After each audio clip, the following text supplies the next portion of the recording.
All right, Canes fans, you know that I would like to hear from you. North Carolina and Miami, the ACC opener for the Canes, and of course, Miami jetting out to a 33-10 halftime lead, thanks to the turnover chain making many big plays on defense. As the Canes gave up some plays and a few drives to North Carolina, there was one North Carolina scoring drive for a touchdown. There was an earlier drive, the very first drive of the game, where UNC made plays in the running game with the running backs exploding for some big games before Miami stiffened in the red zone and North Carolina kicked the field goal to make it 3-0. But past that, turnovers on defense, and Miami, it was mentioned a number of times during the broadcast.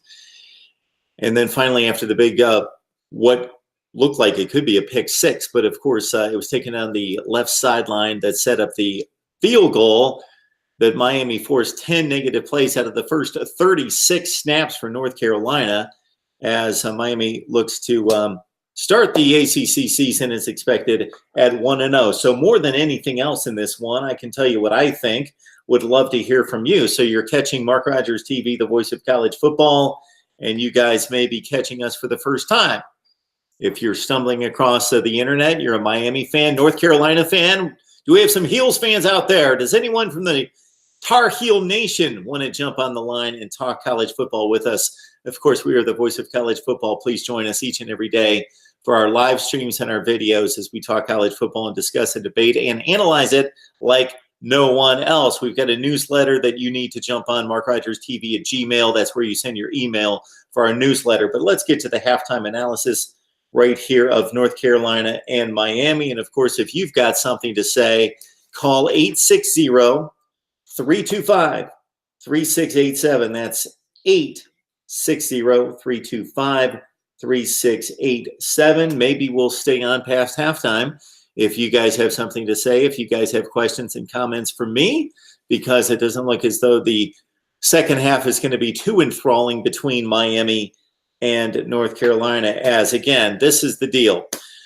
Miami's pass blocking has been extremely good for N'Kosi Perry. He's taken advantage, hit some big plays. He's having a nice first half.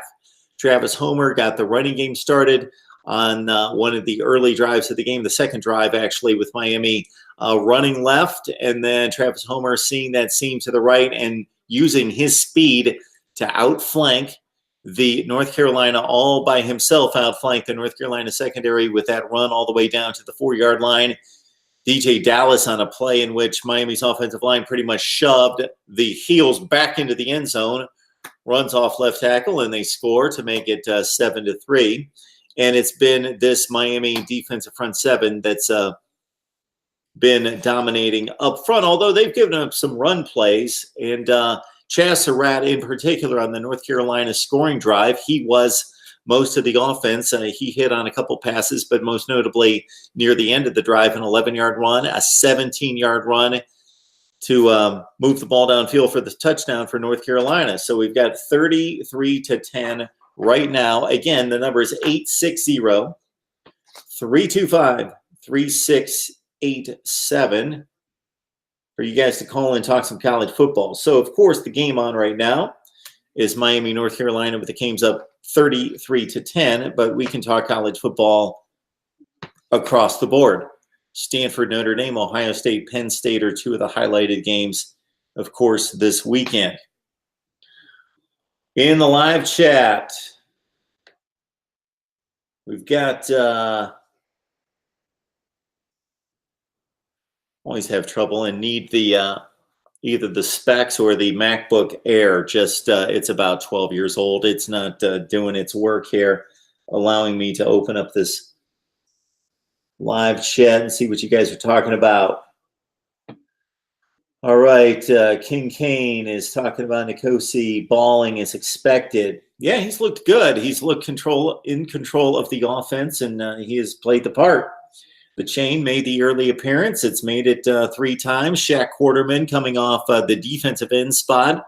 It was talked about in the broadcast of Manny Diaz possibly throwing a little wrinkle in each week for every particular team. And maybe for North Carolina, it's been Shaq Quarterman off left end and finding a gap and splitting the offensive line for the big hit on Nathan Elliott for the sack and the strip and the scoop and the score from Jonathan Garvin. And that got Miami rolling there.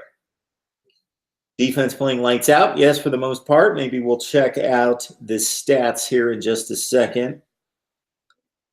King Nkosi is in the rock. King Nkosi, is that a thing? King Nkosi, you guys are going to have to let me know. All right, anything here, 860-325-3687. Otherwise, I'm looking through the chat. I gave you my analysis. It's pretty cut and dry. Front seven domination from Miami. The secondary play has been on point. Certainly took advantage of a couple missed fires. The one at the end of the first half, in which there was not communication between the quarterback and the wide receiver that allowed Joe Jackson to take it down the sideline. And Nkosi Perry looking the part, in control of the offense. And the offensive line playing very well, especially in pass protection. They've looked good. Nkosi's been clean back there. Jackson is a special player and will be on the next stage as a second-round pick, according to, again, can't blow up the page here. We've got AC Outlaw talking about Joe Jackson. Mark, okay, what about bring on Willie T? Different energy with Nkosi Perry. Everybody's just feeling it different. Reminds me of a Thursday night game just about a week ago. That one in Cleveland on the next level.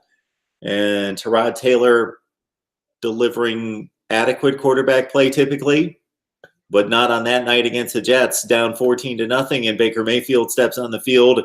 And that's what people talked about after the game. Just a different feel, a different vibe.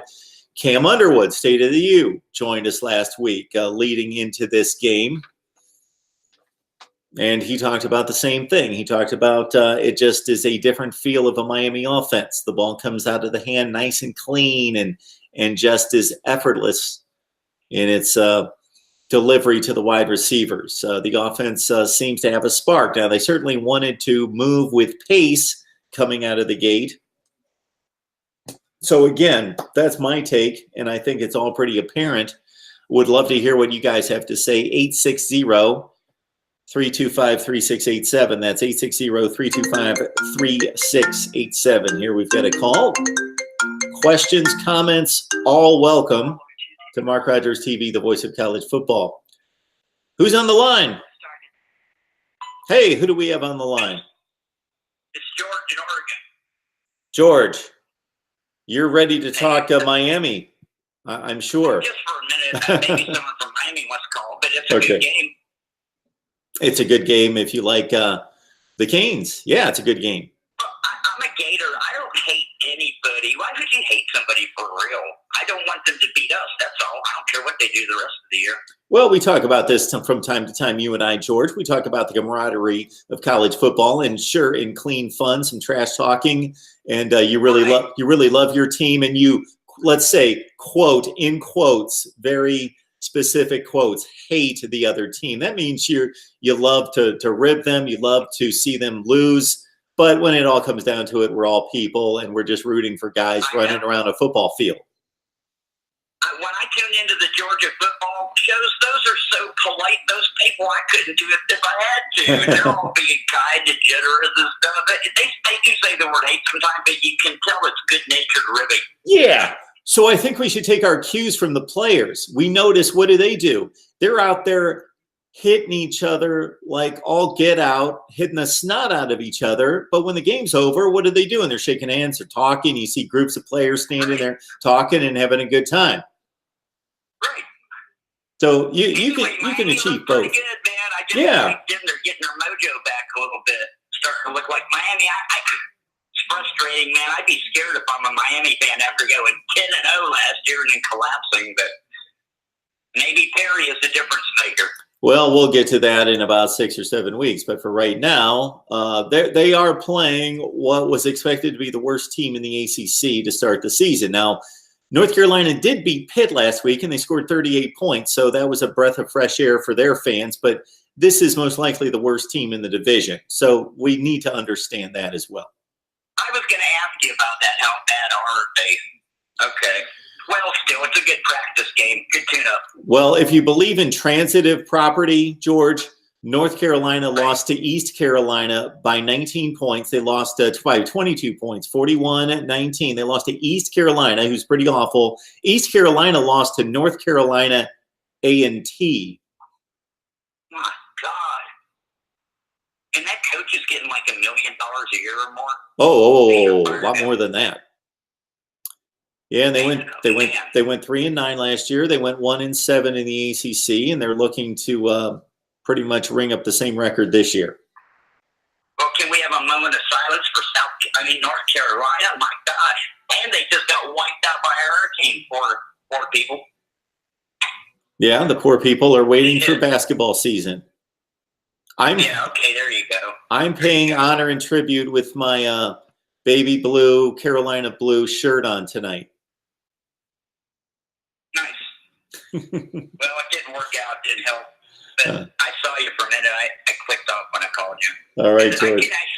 I can actually figure out how to watch and call, and I can read the comments while I'm talking if I want to.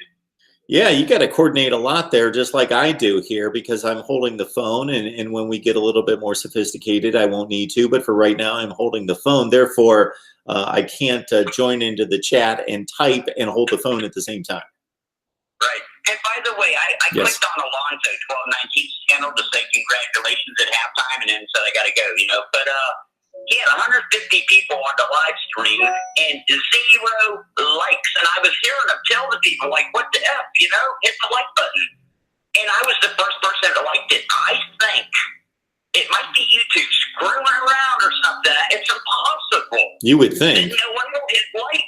Especially, quite frankly, I don't even know if it matters anymore. I'm going to have to look into that because if it doesn't matter. Yeah, then who cares? Exactly. I don't need to see likes to feel good about myself, but it helps. If it still helps, that's what everyone says. I've looked it up in a number of sources. It apparently helps, but you're right. Now, I could almost understand me if I had X number of people on the line watching whatever college football video, since I'm jumping from team to team and I'm talking about all sorts of teams, and my audience is all over the place, different fan bases, that there would be less likes for me versus a Miami guy talking to Miami people leading 33-10 at halftime. You would think that there would be all sorts of likes going on. Right. Yeah, Zoe's a good guy. I don't understand. That's why I say, there's a lot of stuff on the internet about Google and YouTube and the shit they pull off. And I don't want to go there. Yeah, I don't know what to tell you. I'm trying to figure it all out as well. I'm trying to create content, what but can you do anyway? They're the medium. Where are you going to go? Some vid me or something where no one watches? Well, let's also understand that anytime that you have a free service, it's just that. So anytime I'm tempted to be mad at YouTube or Google, I realize, what am I paying for this? Hey, I just Nothing. want to mention the guy for Georgia has a vodka company and a restaurant support him. Everyone's getting sponsorships, so you consider that sometime, right? Yeah, I haven't pursued that. I've had a couple people contact me. I had a particular gambling site contact me the other day, and somebody else contacted me. So we'll see. I haven't really given it any effort myself. I haven't given it any effort to go out there and get a sponsor, but I need to. Maybe that big head, the thing that makes the big heads, like the helmets and stuff. The fat head. They could put one of your heads back there and show people. That would be scary. People order the MarkRogersTV head. Or whatever. What are you doing in your spare time? What are you doing in your spare time, George? Just the regular stuff of life.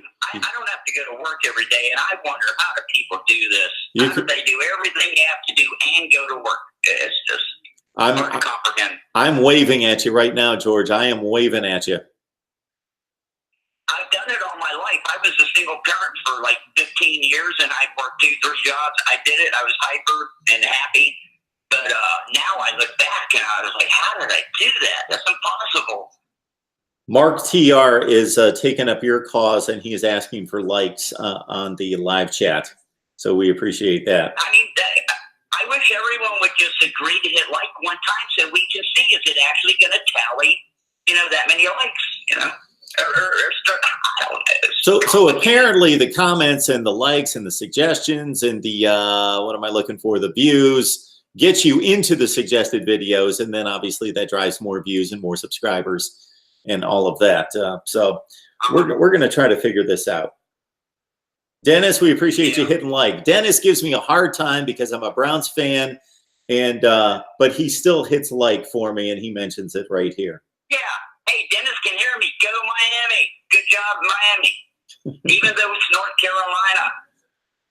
I've got a pretty strong Miami following, and I'm talking to George, the Gators fan, during halftime. Nobody else is calling me.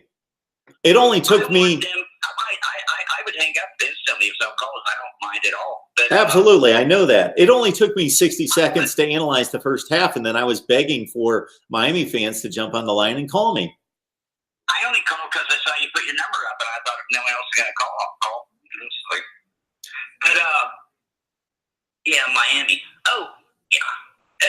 I want Miami to win every single game up until the opening game next year and then lose to us, and then I don't care what they do the rest of the year. That's what I want. Go Miami. Maybe you could see him in the playoffs. Or the playoffs. There you go. Never thought of that. Wouldn't that be something? Not recently. I didn't think of it anyway. I'll know more after tomorrow or Saturday. All right, George. All these games seem so hard and intimidating. I don't care who you are and who you're playing. There's some gimmies like tonight, but there's anybody with a half decent schedule. Anybody not named Alabama pretty much has a hard schedule. I don't know how they pulled that one off. All right. Well, the SEC loves Alabama. Back to football, I guess. I hope it's not too bad of a blowout and it gets boring. Well, it's getting there awfully quick. I know. Okay, you can also turn to the NFL. All over. Stop dropping the football in North Carolina. You can choose to watch the NFL tonight, George. I can't take it at all. Okay. I try. I can't do it. All right, I'm going to see if anybody's got anything for me on the chat here. All right. All right, George. Appreciate it. Always. Same here. George from Oregon, who roots for the Gators. Second half kickoff in the air. Miami leads North Carolina 33-10. All right, I'm going to look at the live chat here and see what you guys have, if there's anything interesting. AC Outlaw, Florida State and Florida are terrified of us becoming great again because we will, I think, rule college football years and years.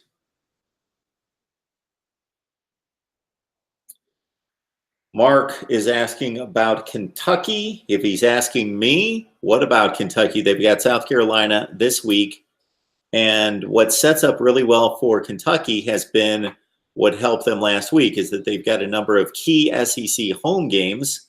Of course, that also means that they play some of the lesser teams in the SEC on the road, which opens them up for a possible upset. But Kentucky at 2-0 for the first time since 1977 in the SEC, 4-0 overall. And they've looked impressive in every game.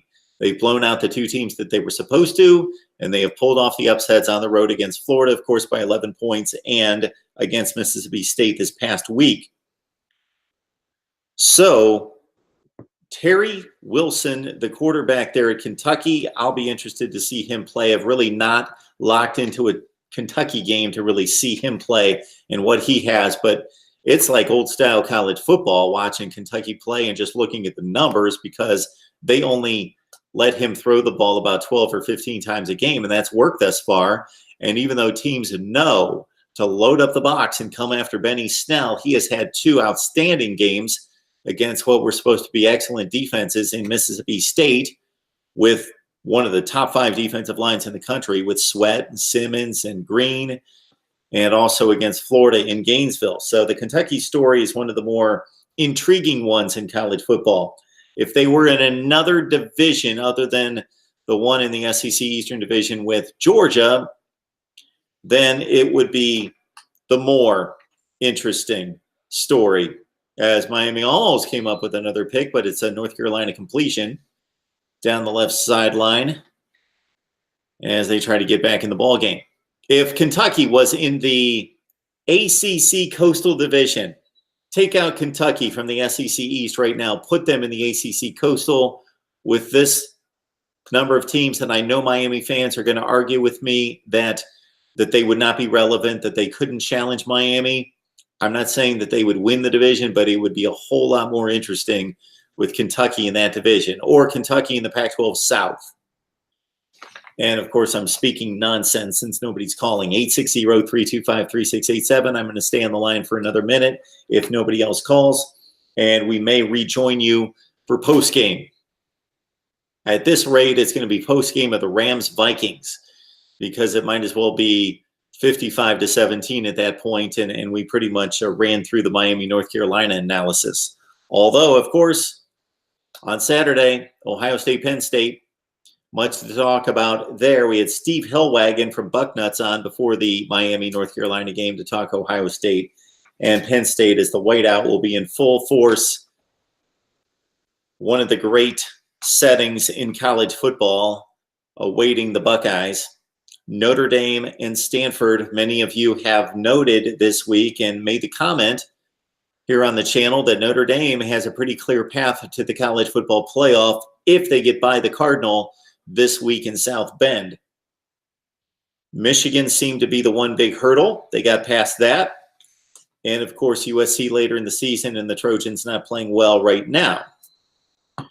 And Notre Dame's typically just brutal schedule has lightened up a bit with the likes of Virginia Tech and Florida State not being nearly as good as we thought they would be.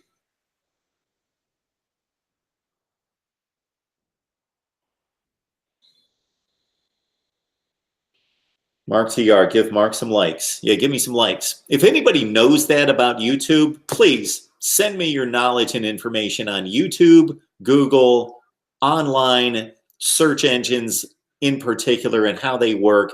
I could use all the analytics that I could possibly gather in trying to build this out.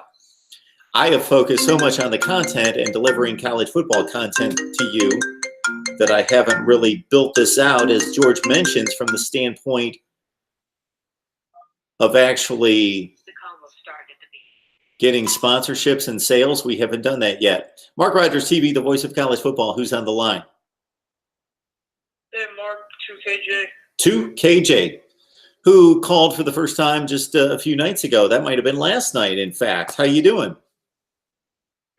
Doing good. How about you? I'm doing just fine. Are you watching any college football tonight? Just about to turn on the Miami game. Oh, you're just going to turn it on now? Oh, is it a blowout? Okay, what we'll not do, did you DVR the game? Let me ask you that. No, I just have YouTube TV. Okay, they I'm just going to go on and check it real quick. All right, they just started the second half, and we'll let you be surprised or not surprised by the current score. All right. What's on your mind? What? What's on your mind? I wanted to ask, how good do you think Joe Burrow is? If he's a real threat to Alabama's defense or Georgia's defense, how good do you think he can be? Joe Burrow is a little bit more talented than Danny Etling, so I think there's some comparison there. Danny Etling was a fairly mobile quarterback that transferred, obviously, you're familiar with him, from Purdue to LSU. And obviously, he wasn't considered to be a dynamic quarterback, but he was good enough to be drafted. Joe Burrow is a mobile quarterback who has very few reps right now. And when I say mobile, I'm not talking Michael Vick mobile, talking about he can threaten a defense and you've got to account for him in a passing lane and make sure that he doesn't take off on you. But he delivers the ball on time. He's got a much better than average arm. He doesn't have a great arm. I don't know if you've seen him play yet. I watched him play quite a bit of spring football at Ohio State, and then finally got him to see him play with the live bullets firing against Miami and against Auburn. And he did what he needed to do in those games, but he always was in a position in which he was not down by more than one score. It was always a manageable game. It would be interesting to see, in addition to just flat out playing the Alabama defense, having to play the Alabama and really having to stand back there and rip it to see if he could pull it off. But from what we've seen thus far against two good defenses, what would you consider? I would say Miami and Auburn are both in the top 10 to 15 in the nation in defense, that he played pretty well. Played pretty well, especially the Auburn defensive front. He got beat up a little bit in that game, and that was probably the most impressive part of his game against Auburn was, number one, that when things weren't going well for him and he got physically knocked around in the first half of that game into the third quarter, that he kept getting up and played well, delivered the ball. Shoot, on his third throw, I think it was, against Miami, drive number one, maybe drive number two, he delivered a throw downfield that was a beauty on a crossing route, and he got hammered. And that defender was coming right at him. It wasn't from the backside, and so he knew it was coming. So that's impressive to see that out of a young quarterback who's willing to stand in and deliver, and when he can't step into the throw, he still delivered the ball downfield. But, of course, going to Jordan-Hare and delivering a field goal winning drive in the final minutes, that's another thing now that we've seen Joe Burrow be able to accomplish.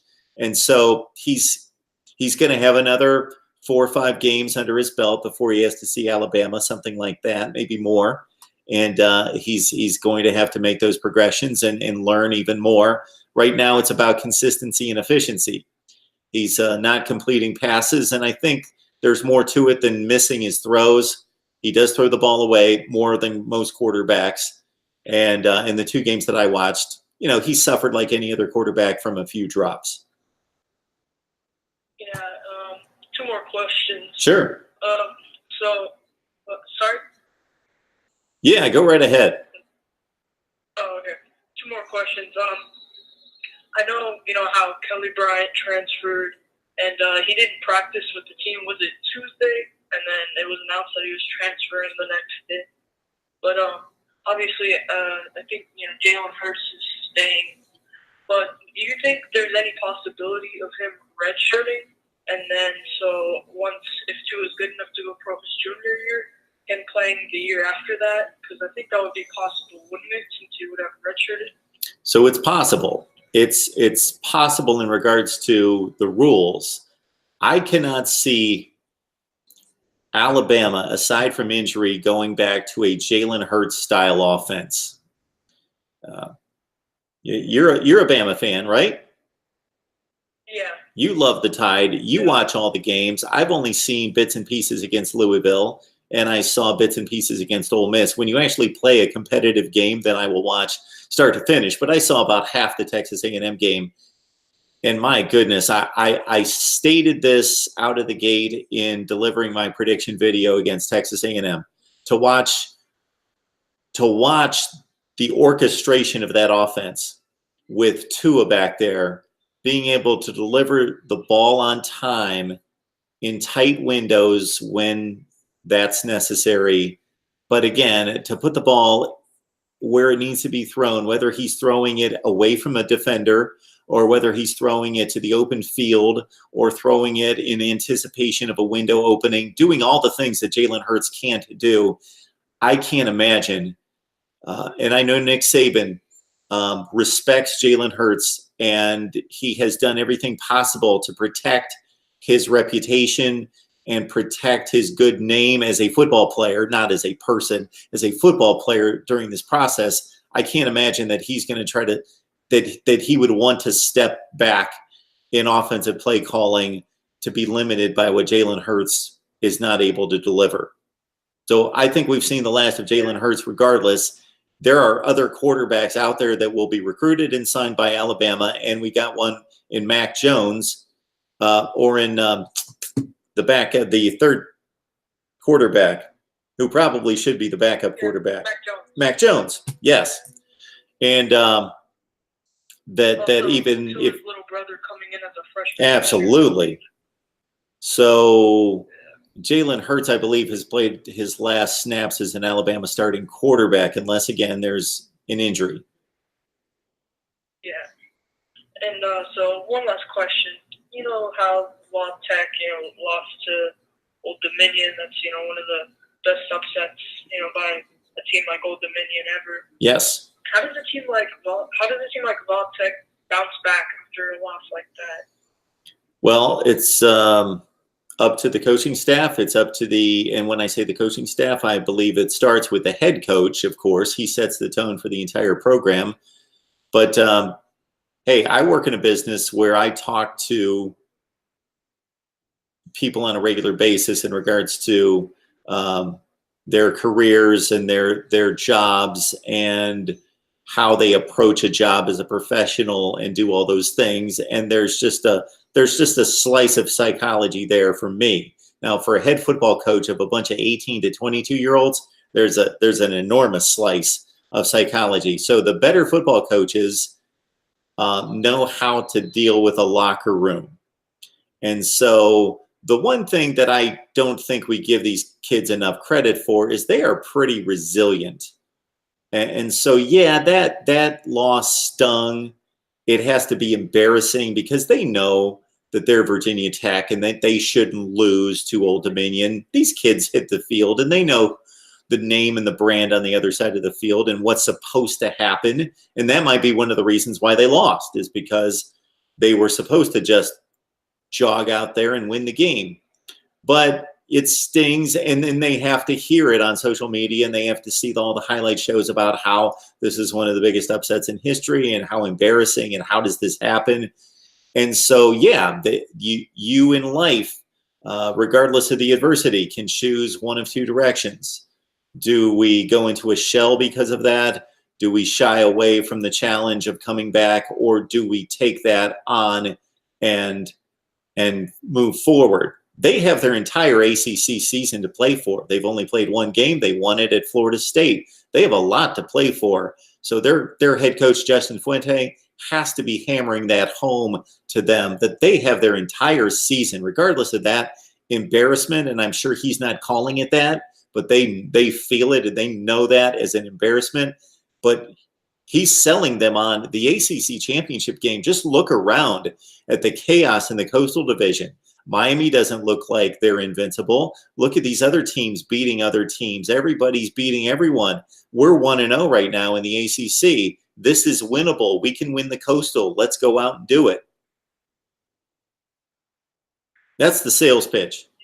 And I'm sure Justin Fuente is doing it much better than I just did. Yeah. One last quick question.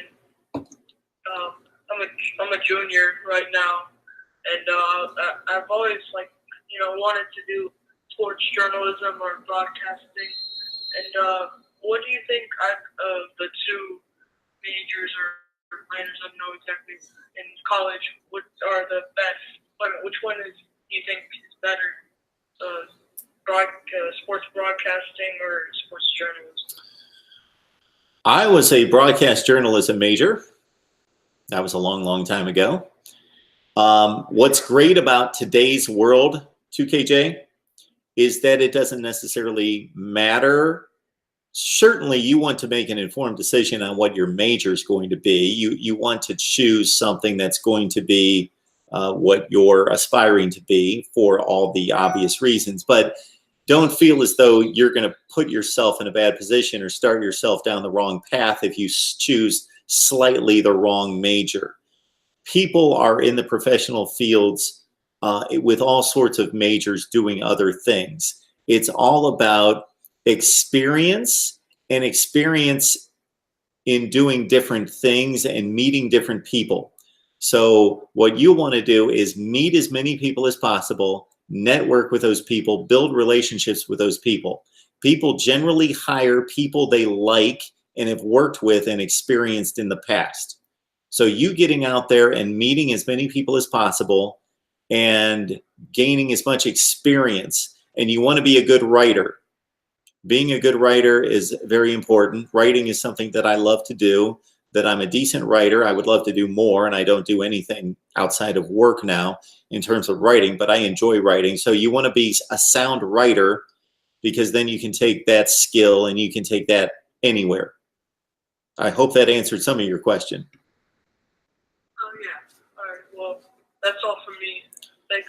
And again, one of the great things about the day and age that you live in is you can do this now.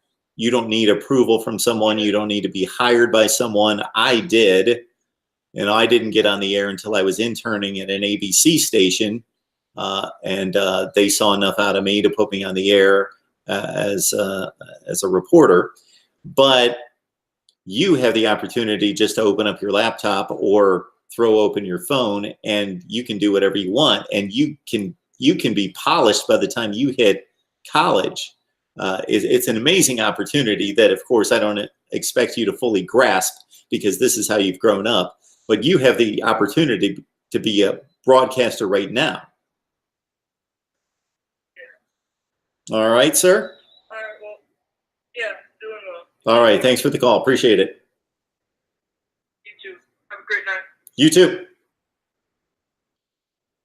It's our guy, 2KJ, Alabama fan, talking about Tua versus Jalen. Obviously, that's no competition, but can Jalen Hurts stick around the program and possibly regain his starting job? And asking me about a career in broadcasting or journalism. So that's interesting. North Carolina's driving. They got an interception off a deflection. I didn't necessarily see whether that was Nikosi's fault or not, but they're inside the 10-yard line. So 9 minutes left in the third quarter. Canes lead the Heels 33-10. North Carolina with a golden opportunity to get back in the ball game. They've been a little bit run heavy, and that's a good thing for them during this game. They've been effective from the quarterback spot running the ball, and here in the second half, going back to what they were doing successfully the first drive of the game when they scored a field goal, and that's run the ball. Their running backs, they've got 3 good ones, and here they're going with a little rollout pass, and that was not a smart decision, trying to weave that ball in front of Michael Pinckney there. That was almost picked off. That should have been thrown away, or he should have taken off and run with it. Regardless, it's 3rd and goal, and let's check out this play to get North Carolina within 2 scores roughly with Nathan Elliott at quarterback. And we'll check out this play, and then we'll come back after the game. We've got to get you our predictions, of course. That's a must. We will do that, and I've got to knock out a Stanford-Notre Dame preview for SG1 Sports. I've got a Penn State-Ohio State preview and prediction posted to SG1 Sports as well. Also, we talked to Steve Hellwagon earlier tonight, and for you Ohio State and Penn State fans, we will clip that off, and we will provide that to you as well as a separate video. 8.5 minutes left in the third quarter. Heels driving. We don't know what the flag was there, but I believe that's pushed them back. 3rd and goal, not a good place to be. You don't want to play too conservatively because if you kick a field goal, you're still down 20 points, and sure, there's enough game time left to get back in it, but this is a tough spot. So, yeah, this isn't going to do anything. No, they've been doing this all night. How many times have they run a play like this where they think they can throw the ball and outlet it to a back on a delayed type play, and they're giving Miami way too much time? So they did that. They thought that they were going to get the misdirection looking, well, he didn't look left as they've done in the past, but he went with a straight screen, and yeah, that was ugly. That, and we will see the state of North Carolina field goal kicking here in a second, but that may have moved them out to a very difficult field goal, although the graphic was wrong. It said 3rd and goal. The penalty kept it at 2nd and goal. Now it's 3rd and goal at the 32. And that's ill-advised too.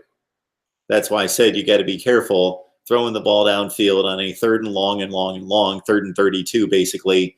And so now we'll get to see the North Carolina field goal unit, which is already converted once. Miami 33, North Carolina 10, 7.5 minutes left in the third quarter. Heels try to get back in the ball game to build on their 1-0 start in the ACC. We will see you guys later right here at Mark Rogers TV, the voice of college football. Please subscribe, like, and comment. And also, of course, subscribe to our weekly newsletter, The Voice of College Football. We will see you guys. It's up, and it's good. No, it's no good. And it's 33-10 Miami. We'll see you soon.